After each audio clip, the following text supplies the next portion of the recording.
Greetings, YouTube, and welcome back, Grognards. My name is Martin, and today I am going to be talking to you about something that is incredibly fundamental to the role-playing hobby, and it's a nice little list that appeared in the back of the Dungeon Master's Guide when it was first published.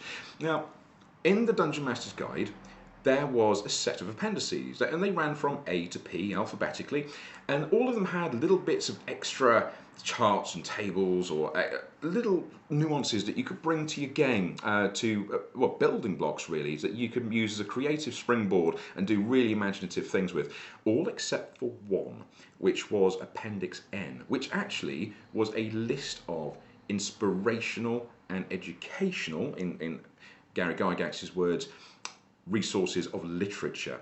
Now, the reason why we're going to cover this is because it's in Appendix N that you can really see the grassroots of Dungeons and Dragons begin to form as an idea, as an embryonic idea that takes it from war games to man-on-man rules to fantasy role-playing in dungeons, in the wilderness lands, at gaming tables, and you can see the creative springboard that actually allowed Dungeons and Dragons to even occur in the first place. Now, these are pretty big claims, so what are we going to do to back them up? Well, I think everybody knows this particular author who will be watching this channel is J.R.R. Tolkien. Wrote The Lord of the Rings, wrote The Hobbit. But this is a tiny part of a huge canon of fiction, and mythology as well, and folklore and urban legend, which created the basis for Dungeons and Dragons. Did you ever wonder how the thief class was derived, or the paladin class, the cleric class? What was the inspiration, and how were these things derived from a literary form to a game form? And that is something that nowadays we take for granted, and we kind of go, oh, well, it's a cleric. What god does this cleric follow? And we follow a prescribed set of patterns, and we create a character, and we go play the game.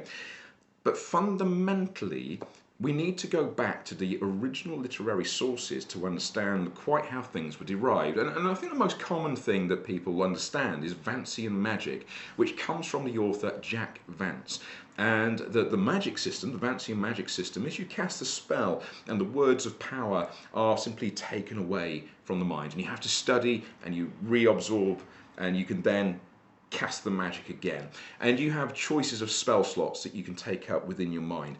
And if you go back and read the Dying Earth series, you can actually see this magical system play out before your eyes 20 years before the D&D game was actually written.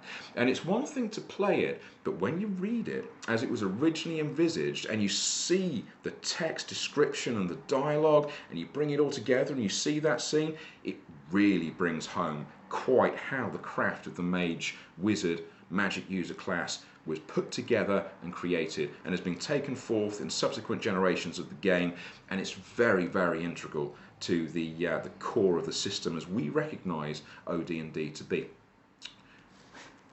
Jack Vance. This is a Leon Ness novel. I have the Dying Earth on Kindle, but please do go check out, if you want to understand where D&D magic actually originated from, these really are the novels to turn to. If you would like to know where the paladin class comes from, you need to go check out Poul Anderson. You will see the paladin class in its formative stages. Absolutely, it's right there in the text for you to read. If you want to know about the thief class, you don't need to look much further than Fritz Lieber with his Lankmar series, or Robert E. Howard actually. You know, these things are based on something that nowadays, as I say, we take for granted. But when you think of things like alignment, and you go, that's a bit odd, and alignment doesn't really pay, you know, too much of a big deal in a lot of games these days. But if you look at Michael Moorcock's writing, oh yes, I love Michael Moorcock, just so everybody knows, he is one of my favourite authors.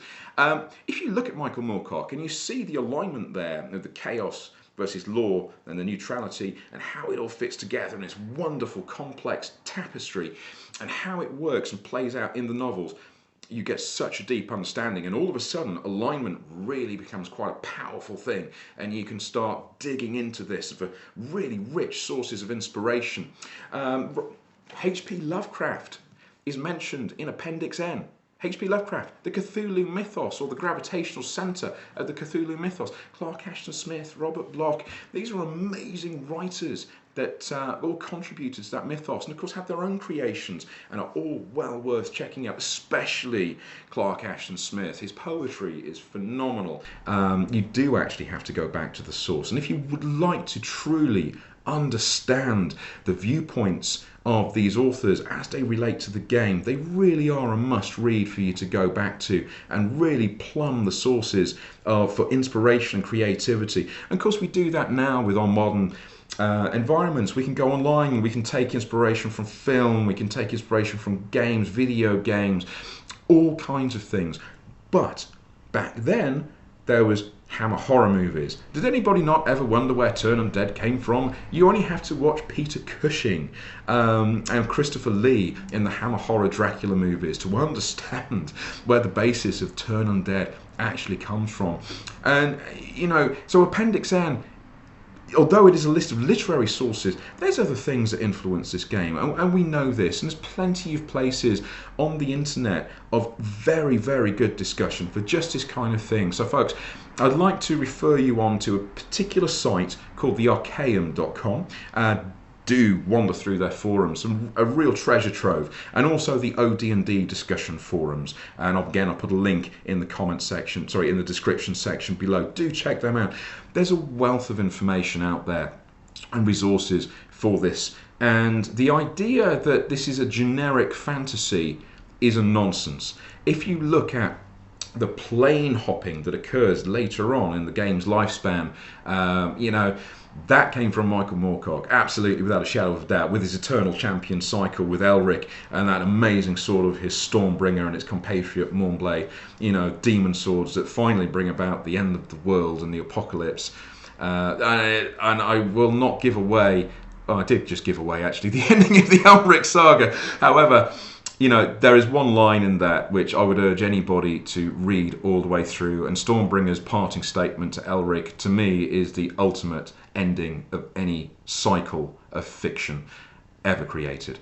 And these are all books that were written and have inspired many, many people, have inspired modern authors, and we've got a homogenization now. I'm not using that in a negative term, by the way, but these guys have been influences to modern authors who've then taken these ideas to another level. But if you go back and you read them as they originally were, you start to understand the beginning of this particular game that we all know and love. And that's not even talking yet about the mythologies and the folklores and the urban legends. So please go plumb this treasure trove. You will find so much inspiration, so much literature, and so many good ideas. And actually, do you know what? I'm quite tempted now to go read Pole again and start digging out some more ideas for a paladin. Anyway, guys, thank you for watching. Good reading, good gaming, and hopefully speak to you very, very soon.